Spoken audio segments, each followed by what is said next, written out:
Y seguimos en este Nada que Perder, ya con nuestro compañero Diego aquí en el estudio. ¿Cómo andás? ¿Cómo andan, compañeros? ¿Todo bien? Va? Qué día particular, tranquilo, ¿no? Sí, día muy particular. ¿Qué va a pasar? ¿Va a llover? ¿No va a llover? No se sabe, ya no se sabe a quién preguntarle tampoco. No, claro. Ale sabe a quién no preguntarle. Claro. ¿A quién no le preguntás? A ninguno. A ningún meteorólogo. Ninguno. ¿Y esto? No confío. No, tampoco. No, le vienen tampoco. errando, muy ¿Tampoco? feo. No. ¿Se le hace una condena social a esto? Sí, claro. ¿Sí? Sí, yo ya no miro más nada. No miras más nada, bien. Ya está. No, lo interesante de una jornada así de hoy y mañana es que va a haber gente haciendo la danza de la lluvia para rogar que llueva hoy, gente que va a hacer la danza de la lluvia para rogar que llueva mañana. Claro, o sea, totalmente. Un 50 y un 50 más o menos el país, un 45 y un 50 andar ahí. Bueno, quiero arrancar primero, antes de presentar el informe del día de hoy, con un derecho a réplica, lo que se conoce como un derecho a réplica, tras un informe que hicimos hace 3 semanas, desde adentro las vulnerabilidades en los hogares del INAU, y ese informe tenía 2 partes. Una primera parte donde hablábamos de un estudio que se había hecho y que refería a las situaciones que se venían viviendo y que vienen siendo denunciadas desde hace tiempo por autoridades, por Natalia Argencio en concreto, directora de la oposición en el INAU, y además por distintos trabajadores y trabajadoras. Y después nos referimos a un caso particular que es el Hogar del Bebé, fundado en el año 99, proyecto ejecutado por la Asociación Uruguaya de Atención a la Infancia en Riesgo. Y en ese caso se habían dado algunas denuncias por parte de ex trabajadoras, que no fue ni una ni dos, fueron varias. Nosotros pasamos al aire una, pero fueron varias las que nos llegaron y que nos fueron llegando. Pero bueno, autoridades de ese centro nos pidieron el derecho a réplica y acá está su respuesta. Buenos días, respondiendo al programa que se emitió el día 31 de enero del 2025, estamos agradecidos a la radio por la oportunidad y por este espacio brindado. Queremos negar como centro rotundamente las acusaciones que refieren a nuestro hogar y tenemos documentos que prueban la falsedad de las mismas. Lamentablemente, el Hogar del Bebé ha venido siendo y continúa siendo víctima de una campaña difamatoria desde finales del año 2021 a través de redes sociales y ante INAU. Esta campaña de difamación comenzó por parte de funcionarios que fueron desvinculados en virtud de una reforma institucional que aplica INAU a centros 24 horas para poder convertirlos en centros CAF. Al hogar le resultó imposible frenar o evitar las denuncias falsas y la difamación de la que es víctima, como también le resulta imposible impedir el enorme perjuicio que la difamación nos causa como centro. Ahora además nos encontramos con que la difamación y el daño de la imagen son causados a través de una nota periodística. El Hogar del Bebé no vulnera los derechos de los niños, no acosa a sus empleados. Lo cierto es que cuando los empleados pierden beneficios ilegítimos que gozaban, o se les indica trabajar de cierta forma, o se les indica que cumplan sus tareas, o se investigan hechos ocurridos y de los cuales fueron partícipes, o se les aplica alguna sanción dentro del poder disciplinario que tiene cualquier empresa, se molestan, renuncian o difaman por todos los medios de comunicación posible, e incluso por Línea Azul. ¿Qué tal? Mi nombre es Pablo, director de uno de los centros de Hogar del Bebé, y con el equipo, a través de constantes reuniones, buscamos mejorar el día a día de los niños y del personal, por lo que planificamos talleres tanto para adultos como para niños, al igual que pensamos en cada uno de los detalles de la vida de los niños. Esto puede ser desde el menú diario de la alimentación hasta actividades recreativas, su salud física y mental. Nosotros entendemos que hubieron muchos cambios que no siempre han caído bien, pero estos han sido siempre pensando en el bienestar de los niños. Día a día nos encontramos con nuevos desafíos y trabajamos en base a ellos. Cabe aclarar que las puertas de nuestro hogar han estado y siempre estarán abiertas para todo aquel que quiera acercarse, visitarlo y conocer lo que es la realidad. El foco de la asociación y del equipo de trabajo están los niños, y este no se verá alterado por difamaciones porque nuestro rol es trabajar por y para ellos.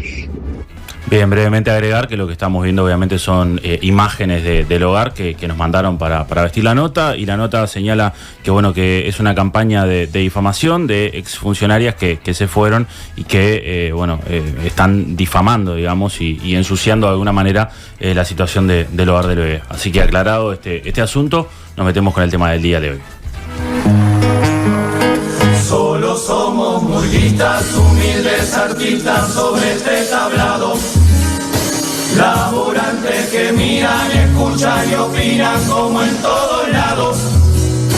Y por eso esta vez le queremos con respeto mediante.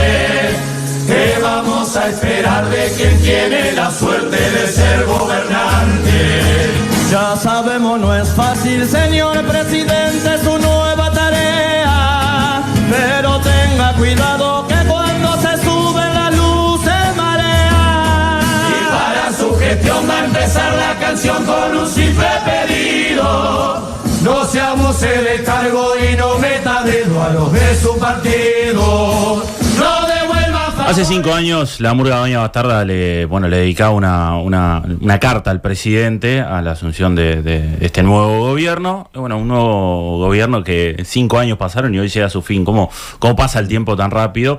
Pero hoy no vamos a hacer, o al menos desde adentro no vamos a hacer evaluaciones ni valoraciones del gobierno. Sí, algo voy a comentar al final, pero vamos a repasar, porque mañana hay una asunción presidencial. Mañana se cumplen 40 años de la vuelta a la democracia, y vaya si eso será importante. Y vamos a repasar cómo fueron algunos discursos presidenciales. Y empezamos obviamente por el año 1985, cuando Julio María Sanguinetti asume el gobierno tras haber ganado las elecciones en 1984. Ahí lo vemos a Julio María recibiendo la banda presidencial después de haber estado en un gobierno de facto y después de todo lo que se vivió. Escuchemos parte de lo que decía Sanguinetti en el 85. Nada hay más honroso que asumir ese compromiso, porque ningún destino hay más elevado y alto para un republicano que el velar y cuidar esa Constitución. No sentimos, sin embargo, que esa fidelidad deba ser simplemente una actitud pasiva. No basta simplemente con comprometernos a no agredir la Constitución.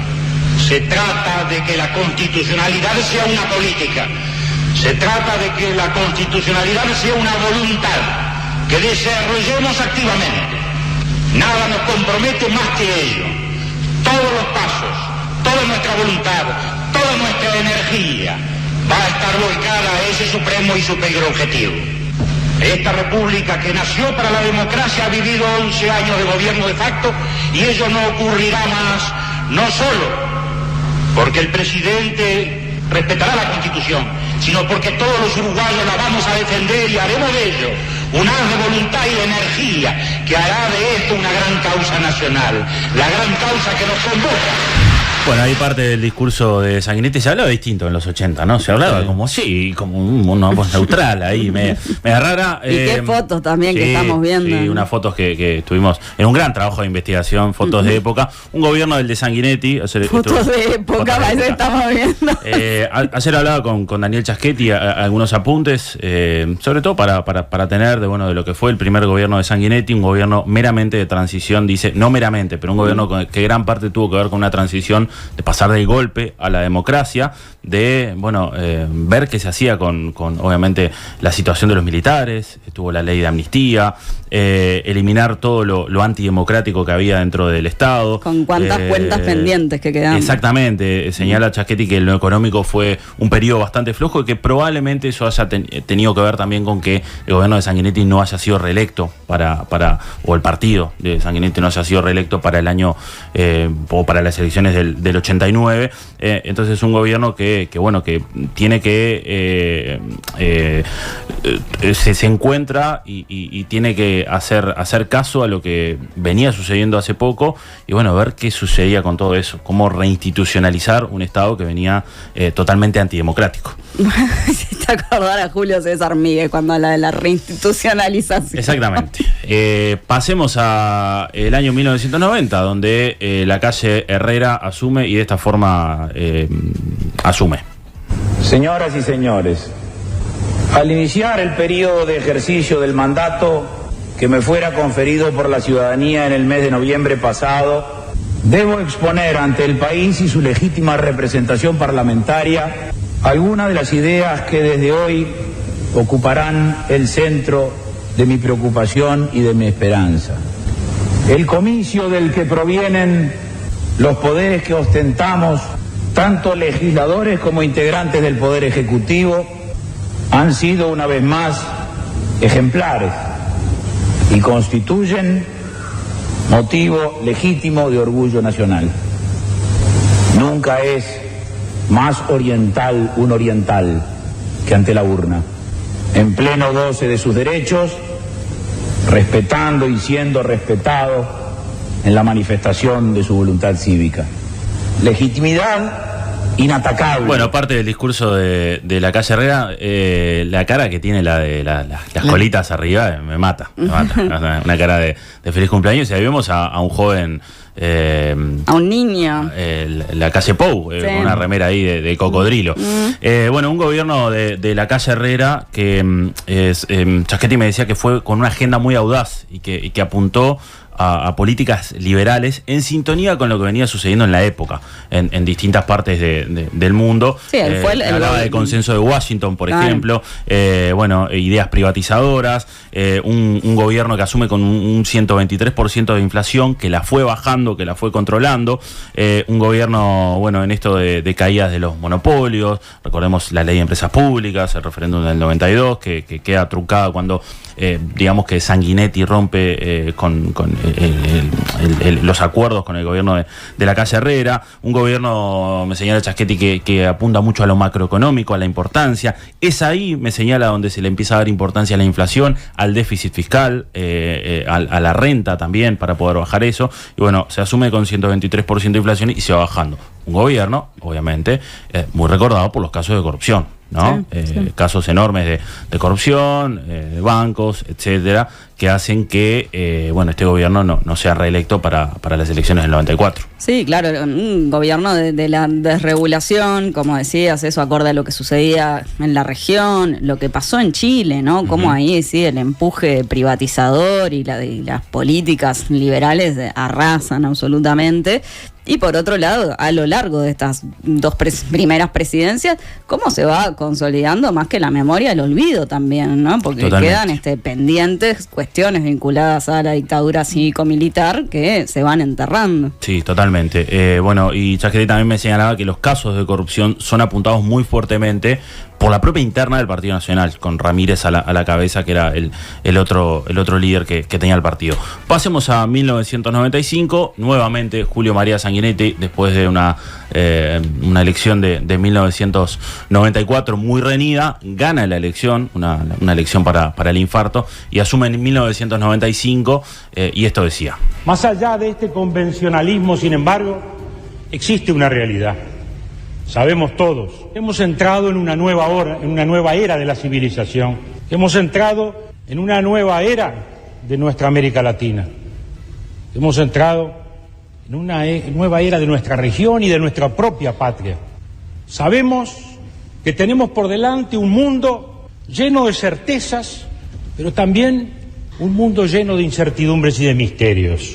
Es certeza que hemos dejado atrás los 2 siglos de las grandes revoluciones políticas que comenzaron en 1789 en Francia, terminaron en 1900. Sabemos que todos los intentos por sustituir la democracia política no llegaron a buen destino. Sabemos que todos los empeños porque la economía de mercado fuera suplantada por otros emprendimientos y otros sistemas terminaron también en el fracaso.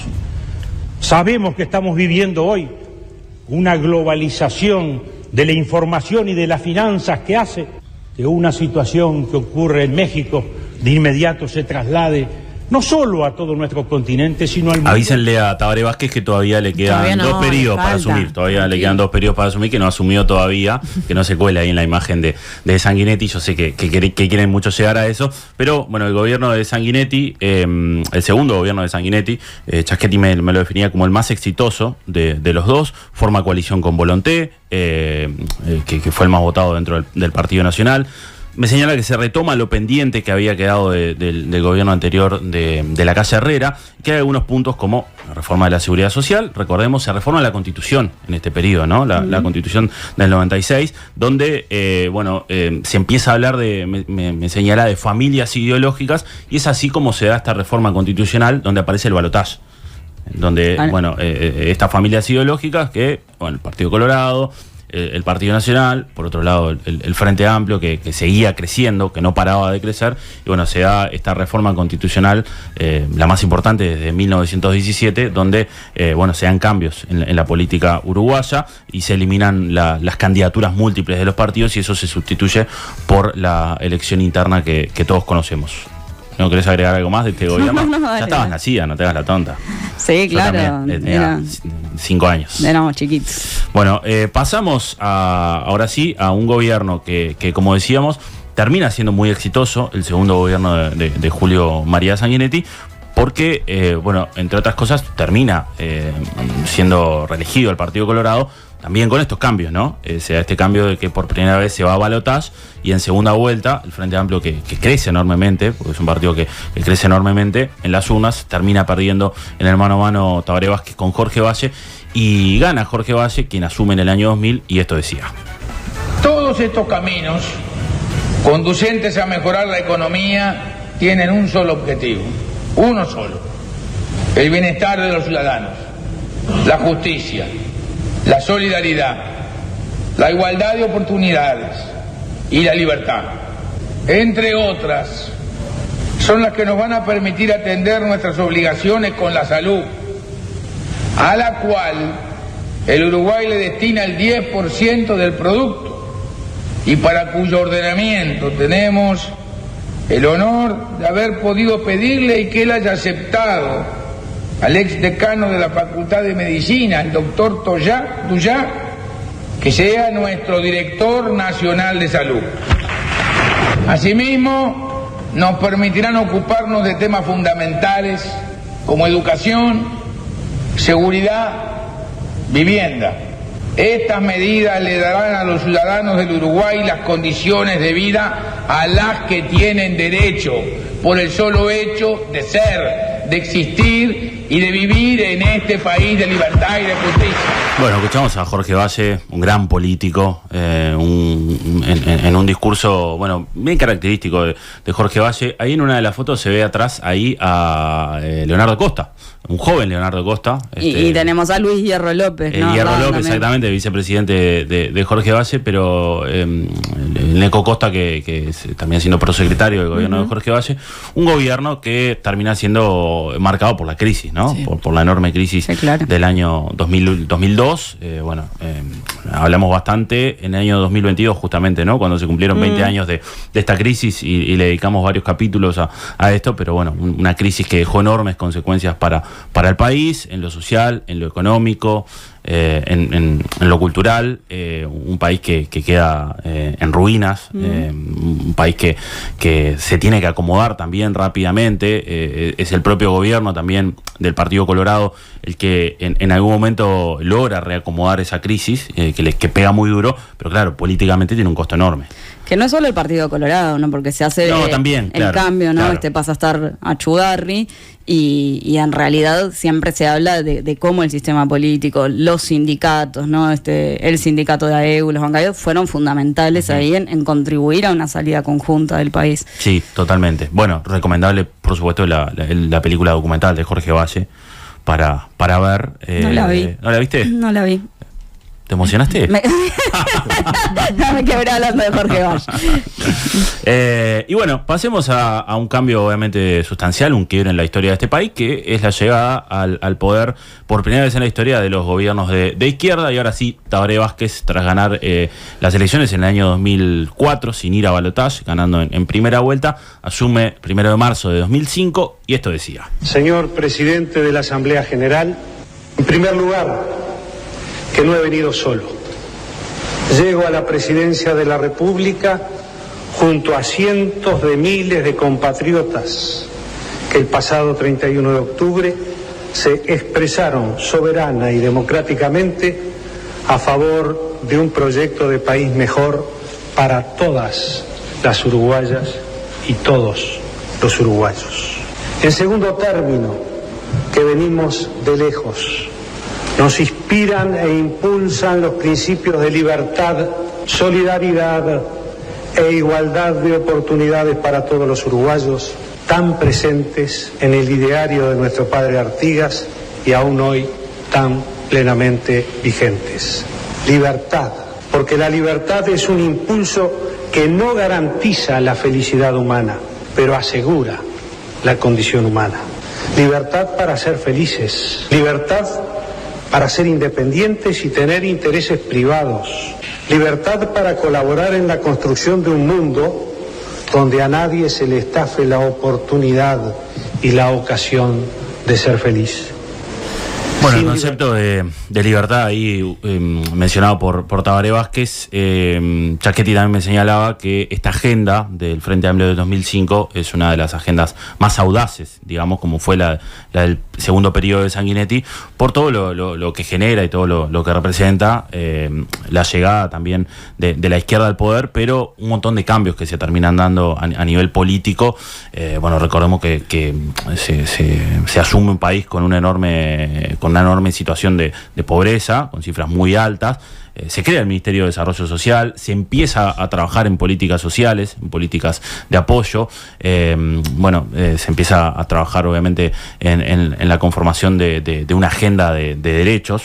Un gobierno de Tabaré Vázquez del año 2005 a 2010, que está acompañado por Rodolfo Noboa, que busca, digamos, empezar a desarrollar una agenda que no estaba, por lo menos, en lo político. Es la única vez desde que se instaura la segunda vuelta que un gobierno logra ganar en primera vuelta, porque ya después eso no iba a pasar ni con Mujica, ni con Vázquez, ni con Lacalle Pou. O sea, es la primera vez.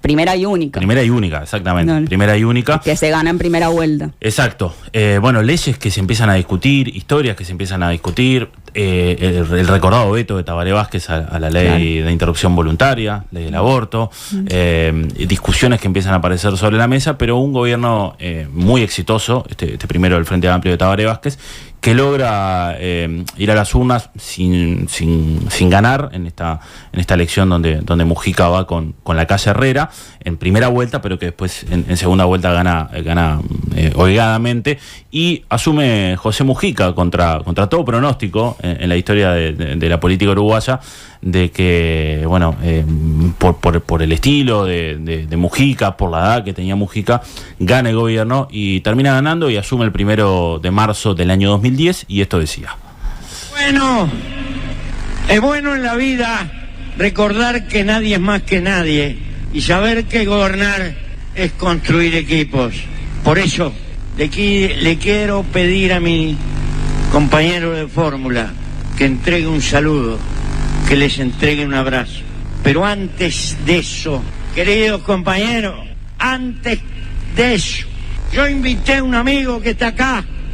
Es un viejo peludo de Artigas, criado en la frontera, huérfano de gurí, que tiene 40 y pico de años de militancia, que cada vez que voy a Artigas paro en su rancho, de los imprescindibles de abajo, de los que nunca piden un puesto, un cargo, un acomodo, un laburo, de los que a lo largo de más de 40 años siempre militan. Y es a través de él que quiero recordar que no por estar arriba, tu corazón y tu compromiso deja de estar abajo. Y sé que tengo que pelear hoy por la integración de este país, por todos y con todos. Y eso va a ser el tono de lo que intentaremos decir si nos sale y si no vaya nuestro corazón. Pero ahora, escuchen a Danilo, porque ¿sabes una cosa, pueblo? Cuando uno tiene 74 años es bueno tener la caja de repuesto aceitada y pronta. Por esa razón este es un gobierno de equipo que no delega responsabilidad, pero que sabe que tiene que desconfiar de la biología. ¿Sabes una cosa, pueblo? Sí, que quedó esa frase para siempre. Parte de los discursos de Mujica, ni que hablar que para quienes quizá nacieron después o no pudieron escucharlo siendo presidente, vale la pena escuchar los discursos, y antes de llegar a ser presidente, cuando estaba en el Parlamento, unos discursos tremendamente, seguramente el más recomendable es el de la Asamblea de la ONU, del año 2013, creo, si no me equivoco, o por ahí. Un discurso muy, muy recomendable. Un gobierno de Mujica donde sí, me acuerdo ahí de un montón de leyes: la ley de interrupción voluntaria del aborto, la ley de regulación del cannabis. 2013 el discurso de Mujica, sí. 2013, bueno, ando fino, ¿no? Se empieza a discutir la ley de medios, ley de matrimonio igualitario, también es en el gobierno de José Mujica. Y ahí Mujica también presenta y habla de Astori. También es bueno recordar que hubo algunos choques ahí en la interna, ¿no? No, la interna esa había sido sanguinaria, claro.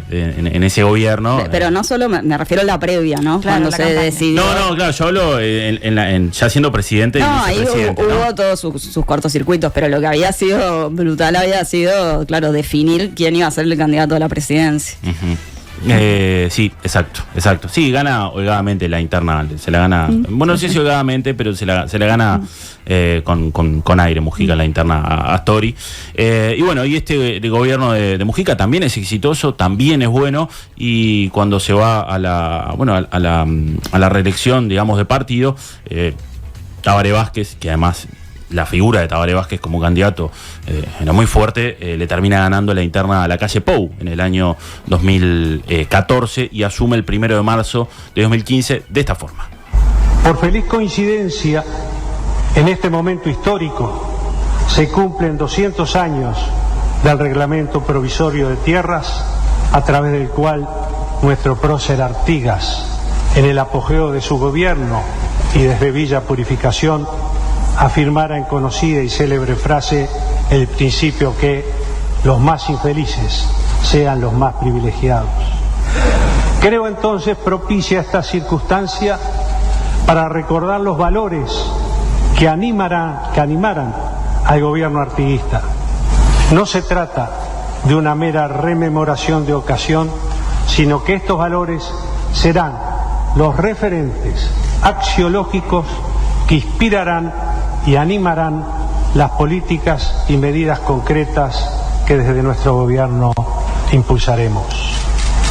Ruego entonces a todos ustedes se me permita despojar al prócer José Artigas de la frialdad y rigidez del bronce y del mármol, de los mitos y oropeles que lo rodean, y evocarlo con respeto y admiración como un hombre con sus virtudes y con sus defectos. Como un simple ciudadano, tal como pidiera se le designara el 25 de abril de 1815. Bueno, ahí parte del discurso de Tabaré Vázquez en el año 2015 con el ideario artiguista. Otro grandísimo orador, Tabaré Vázquez. Tabaré Vázquez, tremendo orador. Se preparó mucho también, ¿no? Se preparó mucho y ahora ahí está viendo la foto con Mujica de atrás con Tabaré Vázquez. Ese día, quien le toma la declaración al presidente de la República para asumir es Guillermo Domenech. El escribano Guillermo Domenech es quien le da la asunción presidencial formal a Tabaré Vázquez como presidente en su segundo mandato y el tercero consecutivo del Frente Amplio. Bueno, un gobierno, el del año 2015 a 2020, muy cuestionado por la oposición, muy interpelado, muy cuestionado a nivel de seguridad, muy cuestionado a nivel de educación.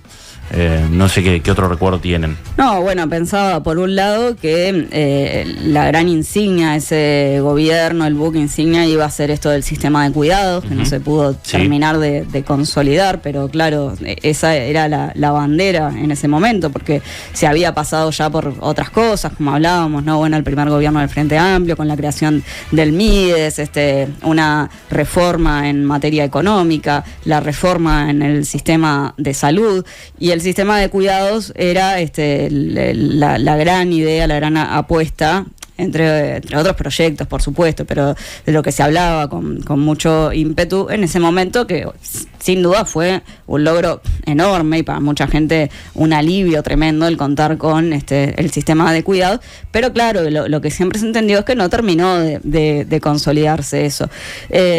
Por otro lado, me estaba acordando ahora de lo que fue el discurso de cierre del gobierno de Tabaré Vázquez, que estaba repasando el día exacto, el 6 de diciembre de 2020, con aquel "no te rindas" en el cerro.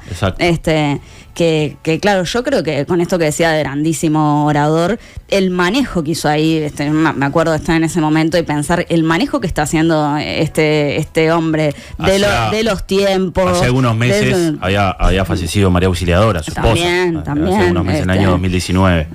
Así como hoy decimos, bueno, la calle Pou se despide con este documento de 138 carillas, aquella despedida de Tabaré Vázquez había sido muy potente. Bueno, un gobierno también recordado por la renuncia a un vicepresidente, ¿no? La renuncia también, de Raúl sí, claro, Sendic, no lo dijimos, pero estuvo marcado. Envuelto aquello, en aquella situación. Y bueno, esto muy bien utilizado seguramente por la oposición para poder hacer campaña.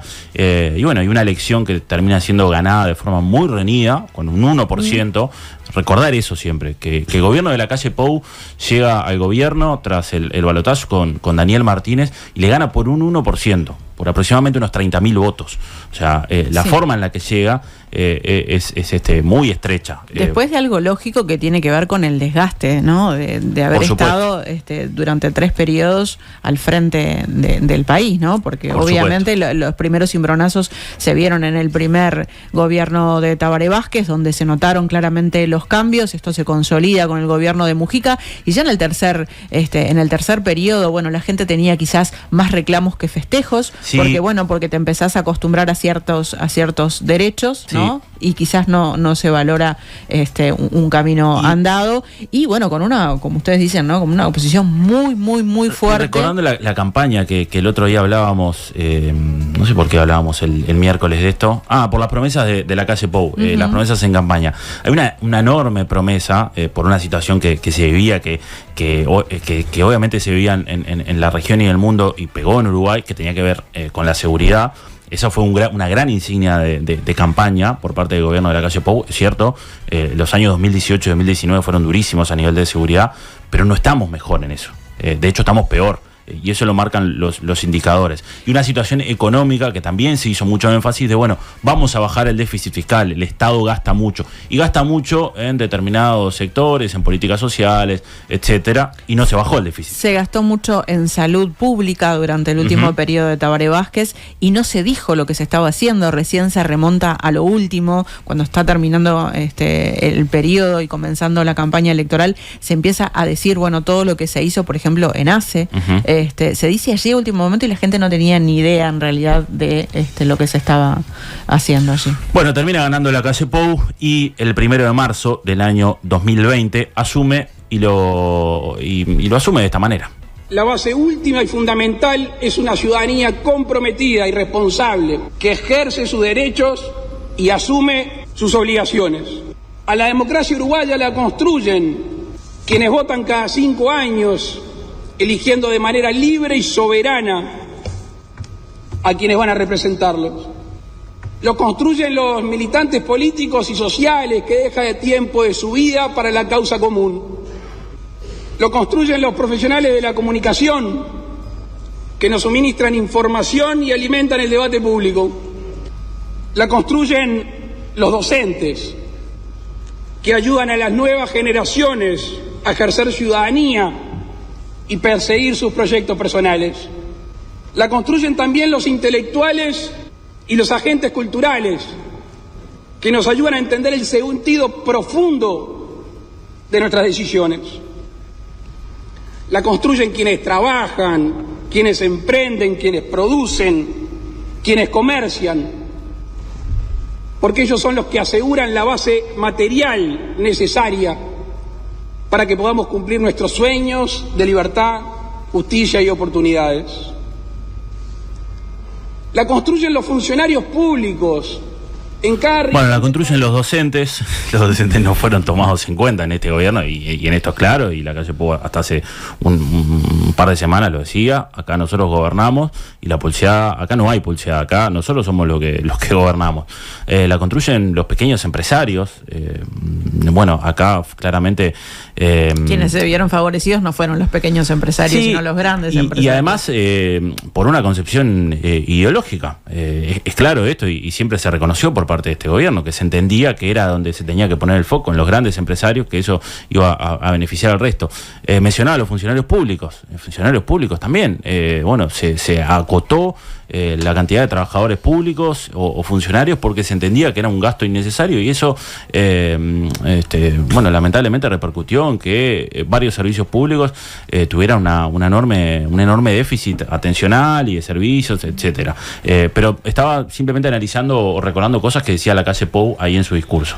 Me quedé yo con una cosita, que en realidad Pobre Vázquez el 6 de diciembre de 2020 es cuando fallece. Yo dije esa fecha, claro, la despedida había sido el 28 de febrero de 2020. Exacto. Bueno, me acuerdo el día que, unos días después, creo que asume la calle Pou, que militantes lo van a despedir a su casa, creo. El 1 de marzo, asume. Sí, y creo que unos días después es que lo van a despedir a su casa, o unos días antes, ahora me entra la duda, que es aquel, bueno, en el año 2024 vamos a estar festejando todos juntos, es lo que le dice a los militantes, y por eso también siempre hay un recuerdo de Carolina Cose, sobre todo a la figura de Tabaré Vázquez. Bueno, seguramente lo analicen hoy, pero bueno, el gobierno presenta este libro, bueno, lo van a analizar, ¿no? Bueno, en realidad pudimos comentar algo al arranque, lo que pasa que es tanto para abordar que... Lo que pasa que, claro, ahí tiene... No, pero pudimos, o sea, hablamos de los capítulos que hay. Es una construcción de un relato que ha sido la insignia de este gobierno. Pero yo quiero cerrar con algo que me gustaría decirlo públicamente. En un momento me acuerdo que habíamos hablado de la importancia que se le da por parte de este gobierno a los medios de comunicación, y es cierto, se le da una enorme importancia. ¿Por qué? Porque se entiende que los medios de comunicación son una parte esencial de la construcción justamente de este relato. Y esa importancia que se le da a los medios de comunicación es una importancia de tenerlos alineados.